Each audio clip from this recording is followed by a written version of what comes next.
சூர்யானோட retro திரைப்படம் அப்படிங்கிறது போன வருஷம் இதே டைம் மே 1 வந்து தான் ஸ்க்ரீன்ஸில் வெளியே இருந்தது.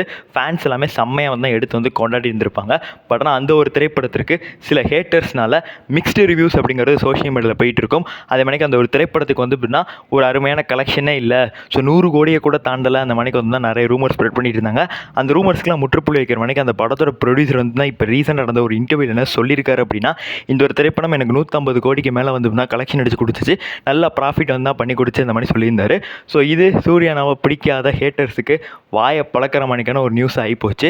ஸோ நம்ம என்னங்க பண்ணுறது, நம்ம அன்பை மட்டும்தான் பரப்பணும்னு நினைக்கிறோம், பண்ணால் நம்ம மேலே வன்மத்தை பரப்பணும்னு நினைக்கிறாங்க. நம்ம என்ன சொல்கிறது, ரெட்ரோ படம் நல்லாவே இல்லைங்கிற அந்த ரெட்ரோ படத்தில் வந்து த ஒன் தான் இப்போ அவரோட ஐடென்டிட்டியாகவே மாறிட்டு வருது. Legacy continues. கருப்பு திரைப்படத்துலேயும் அந்த ஒரு த ஒன்னுங்கிறது வரப்போகுது. இதுக்கப்புறம் த ஒன் சூர்யா தான் அவர். எப்போயுமே நம்பர் ஒன்னா அது ஒரு ஆள் தான்டா, சிங்கம் மட்டும்தான். சரியா, அதுக்கு நிகரெல்லாம் எவனும் இருக்க முடியாது.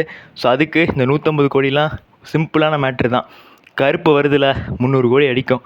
அதில் எத்தனை பேர் வாயை பழக போகிறான் அப்படிங்கிறத நான் வெயிட் பண்ணி பார்க்குறதுக்கு ரெடியாக இருக்கேன். காத்திருந்து பார்ப்போம். வெற்றி நமதே. நன்றி, வணக்கம்.